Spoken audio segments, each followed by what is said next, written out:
Welcome to the Money, Mindset and Marketing Podcast with myself, Allan Miles. And today I am joined by none other than Holly Hartman. Holly is a professional cycle breaker and a self-love and solo dating expert. I'm looking forward to digging in to find out what that is. Holly Hartman is an international best-selling author with the book I Am, How to Release the Shame of Narcissistic Abuse and Transform Financial Poverty to Wealth Beyond Numbers. She's the founder and CEO of Mindful Missions Global and the Solo Date Challenge. And she is the host of two podcasts herself, the Solo Date Challenge podcast and the Healing Playground. It's quite an impressive, and this is half of the bio, but I'm going to let Holly talk a little bit more about what it is she does. Welcome to the podcast today. How are you today, Holly? Oh, I'm just so excited to be here and be a part of your listening group. I was listening to your podcast this morning and I love the value that you're bringing, and I'm just excited to dig in. Fantastic. So for those of you that don't, for anyone who doesn't know you, who's listening to this, give a little bit of background on yourself, like talk a little bit about your journey. What got you to the place of what it is you do now with Mindful Missions? Like what is your backstory? Absolutely. Yeah, I'm calling in from Indiana, so southern Indiana, right outside of Louisville, Kentucky in the USA. So it is morning here. And, you hear a lot of people's stories where they say that whatever their experience was, that's where they found their passion and their purpose. And so I am no different than that. I am a survivor and thriver of domestic violence and abuse. I am in recovery from CPTSD. I'm a woman with almost 12 years of recovery from alcohol. And so part of my journey is rediscovering who I am. And you mentioned Solo Date Challenge and Mindful Missions. My whole mission is to help people break toxic cycles, because what we see happening in the world is it's just generations of generations just repeating the same cycle. And so my passion is to help people break that cycle, to change their mindset and go, there is a different way. And I just basically share through my own experience, strength, and hope, help people discover their own core values so they get to tap into who they are, and then really empower them to live the life of their dreams. So going from surviving to thriving. And I know it works because that's what I do. That's what I live. And I just share that out loud. And so Solo Date Challenge, that actually came to me through my own higher power. And basically that was intentionally and unapologetically dating yourself. So it's about filling your cup. Okay. It's about doing the things that bring you joy. It's about lighting yourself up on fire. But so many people need permission to do it. That's not the mainstream. The mainstream says, go get burnt out, go wear yourself to the grind. Mm-hmm. Self-care, selfish, and all this. So you hear a lot of people talk about self-care, but a lot of people don't know what that looks like for them. Yeah. And so we really tap into that. Okay. So talk me through, I think this is interesting because I'm a really big believer in self-care. I think it's something that especially women are really bad at doing. Men, for some reason, seem slightly better at it, whether it's a case of socializing with friends, taking a bit of time, going to the gym, anything like that. I mean, they still struggle in areas, but I think especially with my experience of coaching women, it is a case of there's a big feeling of guilt around it, especially if you're a mum, because you feel like you should be putting the kids first, but in turn, it creates, in my opinion, a bit of a backward cycle because everyone depends on the mum in the family, even the husband. Like the mum is the linchpin of the family. And if you're not taking care of yourself, well, what happens when it breaks down? So what would you say are some good things for people to start with? If self-care is something that they've heard the term, kind of don't really understand what it is, where would you suggest somebody starts? Yeah, it depends on what entry point that they're in. For something I like, our self-awareness is so important because you may think self-care means something, but to you and what really fills you up could be completely something different. So it does take a little bit of self-reflection, self-journaling, discovering your core values. And the reason why I say that is for me, for instance, connection, service, creativity, freedom, and growth are my top core values. And so for my self-care, I do things that line up with my core values. Most people think I'm just going to go get a manicure and a pedicure. Yeah. Well, they leave being drained because they're surrounded by people, or they still feel like they have to entertain people. And they're like, why do I feel drained? Or I go to Target or some local department store and I'm walking around with my coffee and I'm drained. Or they think just grocery shopping is self-care.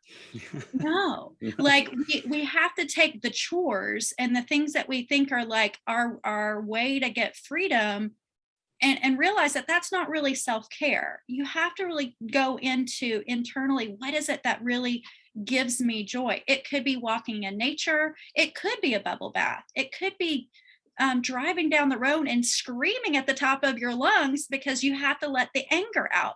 There's all kinds of different ways we can do self-care. Some are free, some cost money, but the bottom line is we have to be intentional and unapologetic about it. Those two things are what shift that energy. We really need to be intentional. We've got to schedule this time. I think, like you said, men are better at this. They just claim that time. Yeah. We as women in the lifestyles that we have to be intentional and schedule that time. Or most often we get the back burner stuff, and we really got to be intentional and put it on the forefront.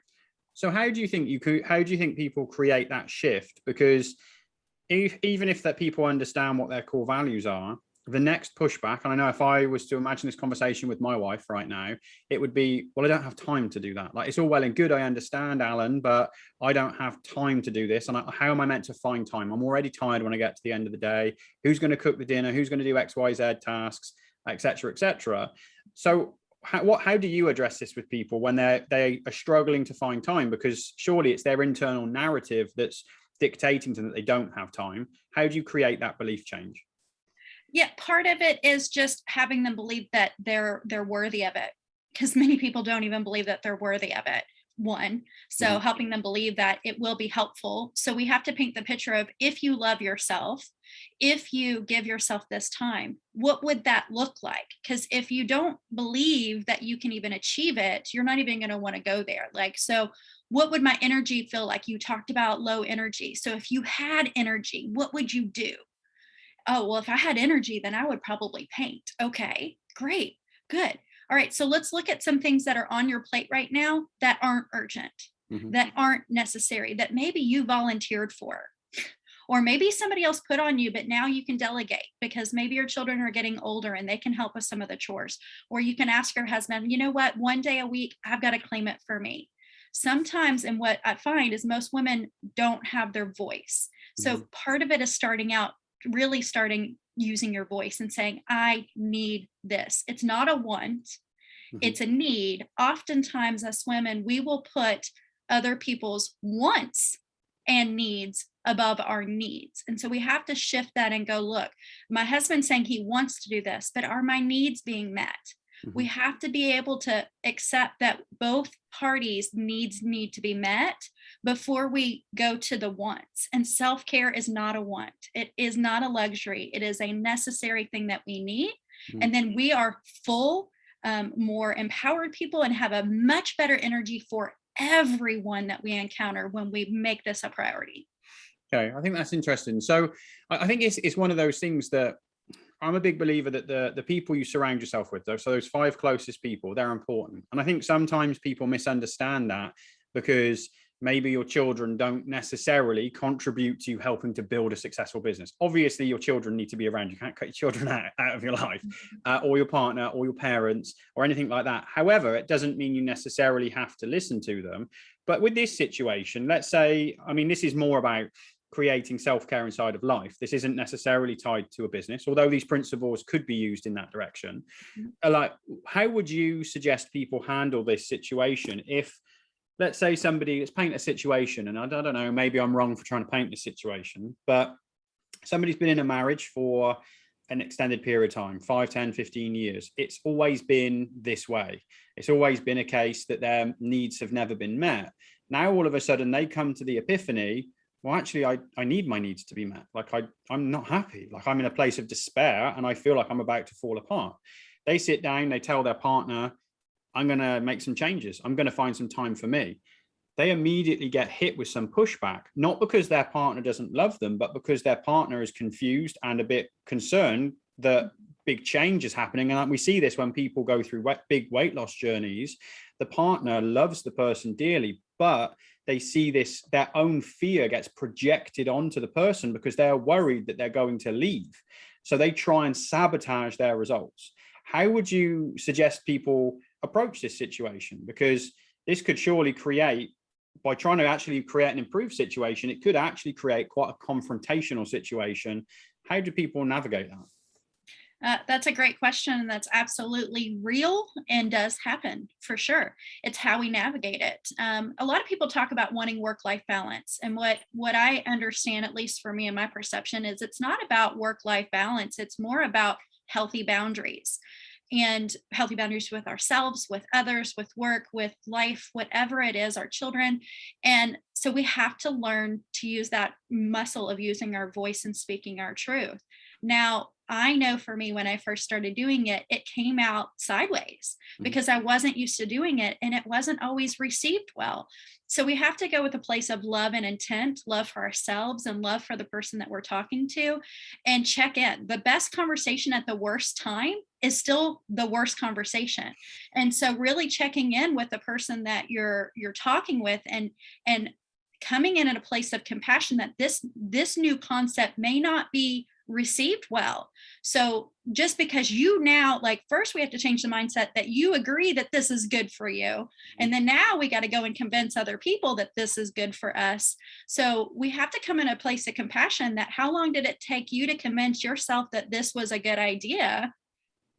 I may also have to give that other person a little bit of time to do that. And so you may just start small. Say, honey, you know what? Instead of picking up the kids at 5:30, I'm going to go pick them up at 6. So that 30 minutes, I'm going to take that to walk a couple laps around work, or I'm going to take that to journal in my car, or I'm going to take, look for pockets of time where it doesn't disrupt the whole system, and start doing that. And you'll also convince yourself that this is worth it. So when you come from that energy and they start to see the benefits, they're going to be pushing you out the door and saying, go do more self-care. Yeah. But it may not be an overnight success. You may still come up with some opposition. So I appreciate you bringing that up. Yeah. So I like that a lot. And I've, over time, I've slowly improved my own self-care, coming from a place of a lot of self-neglect, I think. And I think that's what really attracted me to getting you onto the podcast, is that I know self-care is such a critical part of long-term success that people overlook. And I like the fact that it is about finding those pockets of time. I'm a big fan of, I don't know what your thoughts are, but stacking tasks. So for example, all of a sudden you now have a gym routine, let's say in the morning, but you're conscious that you want to feed your mind as well. Well, instead of just staring at the wall whilst you're walking on a treadmill or riding a bike, listen to a podcast, do something else at the same time as it, and so that you're stacking those tasks productively. And hopefully some people are using the podcast in that way. I remember before I ended up doing what I do now, I spent a lot of time on the road driving for work, and I just turned my car into a mobile classroom that nourished my brain in every possible way. So if we could give people, I'm really conscious that I really like to give people some actionable steps inside of what we do. What would you say if somebody they had now become problem aware, they were aware that they needed to do some kind of self-care, but they weren't really sure where to start? What would you say would be your 3 starting points for somebody to do to start this journey of long-term self-care? I think one thing we talked about, time being, that's one of the obstacles that most people say, I don't have enough time. Mm-hmm. That might be your subconscious, your ego telling you that, because this is a new concept. This is something that might step you out of your comfort zone. So I challenge you to really look at your schedule. And like you said, stacking things, looking for pockets of time that you truly do have, where you're filling it with things like watching a Netflix binge, or maybe you could get up early in the morning, 30 minutes early, instead of hitting the snooze. So you've got some time to yourself. Look at the time, like really challenge yourself and say, is that true? Is that really true that I don't have enough time? Look for those pockets of time. And then also look and evaluate what things are a priority and what you can delegate to other people. Mm-hmm. And then really reflect on, what are the things in my life that bring me joy, or did when in the past, maybe before you had children, what brought you joy? Was it going shopping with your friends? Was it listening to podcasts, or going to the theater, or whatever it is that made you happy? Then try to fit more of those kind of things in your life, and trial and error. Don't judge one thing and go, oh, nope, this isn't enough. Know that it will take some time and bearings to try to figure out what works for you. But just do it, and try to release the shame and guilt of taking care of you. It truly is putting the oxygen mask on. Everybody else in your circle will benefit when you do that for you. You just said something there that I love, the oxygen mask. For people who don't know, can you explain the oxygen mask analogy in a bit of a broader topic? It's one of my favorite analogies ever. Oh, yes, absolutely. So, you're riding on a plane and you have, let's say, your child next to you, or even another person, and they can't get their oxygen mask down when the plane is going down. And that's what we're talking about. We're talking about people in life that are in that burnout place where the plane is going down. If you put the other person's oxygen mask on, there may not be enough time for you to actually put yours on. You got to take care of you first, and then you can save others. But if it's the opposite around, you're not going to survive. It's only a matter of time. Yeah, it's only a matter of time until you run out of oxygen and you can't help those that you're trying so desperately to help. Love it. Okay, so obviously you're a mum yourself. How old are your children? I have a 6-year-old and a 16-year-old. So I wear 2 different hats on every day. Okay, so that's definitely a challenge. My oldest children, so I've got 5 children. My oldest children are only just starting to turn into teenagers, and we've still got some who are 10 and under. And it is 2 very different hats. And I think there's some people who self-care starts to become a thing, doesn't it? When they become a parent, they're going through that process of trying to get the baby sleeping through the night. There is more sleepless nights than you can remember. You don't know what day of the week it is. You don't know when you last had a proper wash. And it's that thing of have you got any advice for new parents out there who are wanting to try and find a way to move forward, but they're just in a fog right now? Like, what would you say to them? Yeah, well, I remember those days, and those are the most challenging times, and the most challenging times for relationships, if you are in a relationship, to navigate that. And I think it's really honoring everybody that's involved, and giving people grace and space. And it may be just you're getting an Epsom salt bath, and that's all you get. And that's okay. Like, so that's like just a detox bath or whatever. You put some candles on and put some music on, maybe listen to a guided meditation. And if all you have is 15 minutes, but you're being intentional, that the intentionality really makes a big shift in the energy versus, oh, I wish I could get it done. But when you make time for yourself and claim that time for yourself, but also giving yourself time and grace and going, oh, now I thought I was going to do this. Now the baby's crying and I don't get to do it now. Okay, tomorrow. It doesn't mean that you don't ever get to have it. Just give yourself some time and grace. Sleep, the basic needs, make those first.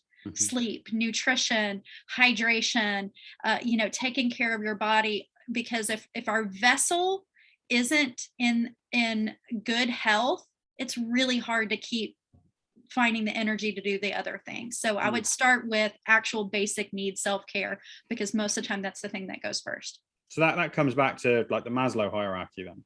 Yes. Yeah. So meeting those basic needs of shelter, food, just general care before even trying to transcend anything beyond that, and getting consistent with meeting those things. Okay, I love it. So tell me a little bit about your book. Like, how did you get to? What's the story behind the book? How did you get to a place of writing this? Because it's a bestseller as well. Yes, it's an international collaboration. So what the beautiful thing is there's 14 authors.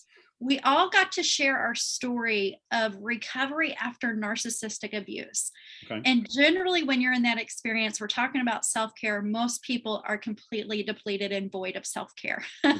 And so all 14 authors got to share their journey of recovery after narcissistic abuse, what tools they use. So each author or each contributor shared a different tool, and I love tools and solutions. So this is a whole book full of solutions. So if you're not a person that can read a book cover to cover and you just like to hear a vignette, that's what this does. And then it gives you something that you can apply today to help you heal. Now, this isn't just for people that are recovering from narcissistic abuse, but that is part of our story. And that's why we have it this way. But anybody that's on a self-healing journey, will benefit from the book.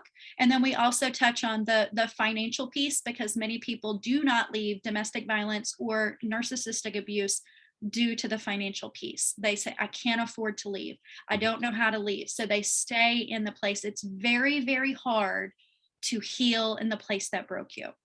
And so we touch on that as well, how you can navigate getting out of the financial poverty and actually have wealth beyond numbers, meaning that it's not just our financial wealth. It truly is our health wealth and everything. It's the whole picture. But so this is the book. And yes, we became international bestselling the first day. And just because there's such a need. This is a worldwide epidemic, and we are giving the tools to people in their hands. Yeah, wow, that's quite powerful. I like the approach around the money as well, and it's one of those situations that, for some reason, everyone, especially in these situations, money, unfortunately, I can think of situations, it kind of rings true in my own mind of conversations I've had in the past with people, of people staying in a situation because of the financials. And it's a sad but true thing, isn't it, when money is that linchpin? Like, what are your thoughts around money? Like, how do you view money, use money? Has your view changed around money over the last 5, 10, 15 years? Yes, for me, luckily, I've not had too much wrapped in. And when I was leaving my relationship, I was actually the breadwinner. And so I have this more of a generosity mindset. And so that I think that actually saved me in my situation, to be quite honest. But like you said, many women, when I talk to people that are in a place of trying to figure out if they're going to stay or go, they know their situation is abusive. They know it's not serving them. I'm looking at somebody that is like void of personality. They're full of depression, their anxiety, they feel paralyzed. The main objection they have is, I don't know if I can't do it due to the finances. I don't know how I'm going to survive. And so that block keeps people stuck for generations. And so it really does take a mindset shift of this abundance mindset, but that's not overnight. That's a big jump from, and most women stay in relationships due to security. That's what they're looking for.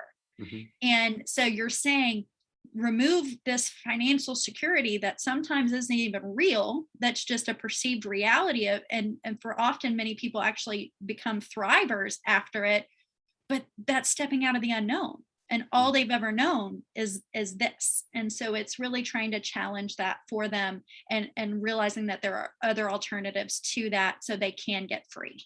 Okay, what are your thoughts around the law of attraction? Is that something that you think plays into all of this? I do. Like, I'm into that. I do vision boards. I do, affirmations. I do mind movies. All these things are a part of my lifestyle, and that's what I teach in my so I have a free Solo Date Challenge women's group. So this support, you're not alone doing all the things I've been talking about. You actually have support and encouragement along the way, and many people need that. But for instance, my vision board, when I was going through my divorce, I put that I was going to have a podcast. I put that I was going to be an international bestselling author. I put that I was going to lead healing retreats, and I put that I was going to be a speaker. All those things happened this year. 2 years later, post my divorce, within a month and a half span, all those things were not who I was 2 years ago, but I made them happen today, or, in this past year. And so it is about setting that intention of who is it that you want to be. You can be anything you want to be, but you got to set that intention out there. If you keep waking up and being the same person, having the same thoughts, and not changing your behavior, you will do the same thing, and you will be the same person, and nothing's going to change. Our thoughts come first. We shift our energy, and it changes the trajectory of where we're going. Yeah, I'm with you there. I'm a really big believer in the law of attraction. It created massive change inside of my life, but I think there is one very big misconception about it. And I think this is one very big misconception about mindset more broadly. If I just think positively, everything will be okay. But it isn't. It's a case of that's the fuel that starts the fire. Like, you actually have to keep putting logs on this fire and actually take the action to move it forward. Because if you're, and it all comes back down to beliefs and actions and how it all drives things forward, doesn't it? So interesting point though. And I don't know, maybe this is because I've not been in this situation, but looking at the principle of the law of attraction, obviously we get what we put out into the world. if we're unfortunately in a negative relationship, well, would that not mean that we have maybe partly created this environment, which it might be a very difficult thing for somebody to have to face and create a lot of defensiveness from it? But surely by its mere definition, like if you're using the law of attraction for its positives, you have to accept and take ownership of the whole situation. And I'm kind of one of those people that I look through my own life and some of the traumas that have happened, and my mum committing suicide as an example. Obviously I had no hand in it because she did it to herself, but if I take ownership of the situation, then I can control my destiny more than just being a victim in the situation. So do you find talking to people about how the law of attraction maybe plays its part right now in their negative situation, and how's that generally received? I generally don't talk about that much. I believe in what you're saying. Mm-hmm. And the reason why is the entry point of where I get people, they're not open to that. They're not ready for that information. Right. But I agree with what you're saying. There's a book that I read recently called Existential Kink. I don't know if you've ever heard of that. No. You'll like it. It'll be worth it because it's challenging what you're talking about in a way. So what she talks about is that the things that we bring into our reality, there is almost a kink or an attraction to whatever that is. Our subconscious, if we're creating it, our subconscious wants that for some reason. It is creating. So whether we go for an interview for a job and we fail, but we keep doing it, there's still some energy and some addiction qualities to some of the things that we even fail at. If we consistently fail at the same thing, there is some addictive quality to that. There's something in your subconscious that's getting feeded by it. So it's a really interesting thing. What I love about that book too, and I haven't gotten to use the tools of it yet, she actually gives you some tools how to challenge it. So what she says is, if you want to break that pattern, you have to like almost embrace that shadow side. You have to go, oh, there is something about me that likes this abuse. There is something about me that wants to be dominated in this way. There is something about me that likes to feel poverty. There is something about me that, so it's owning all parts of ourselves, and it feels icky. I mean, man, like that's some deep work. So that's not where a lot of people that I'm working with are at yet. That's more kind of where I'm at right now. Like I'm ready to challenge those things and go, what do I want to change about myself? Okay. But I very much agree with what you're saying. So it's those things of really challenging those beliefs. So things like having had a bad relationship with your father, as an example, having an underdog mentality of always needing to be the underdog. And the moment you get on top, you actually find a way to sabotage your success so that you can be the underdog again, because that's the place that you thrive. Okay, it's interesting.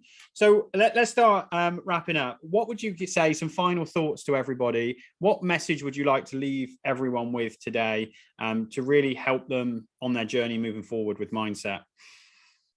I mean, for me, the platform I talk about is self-love. Like that's the foundation. When we can really learn how to love ourselves, the boundaries that we set for ourselves, for others, for everything, that shift happens. And then all these other beautiful gifts come into our lives.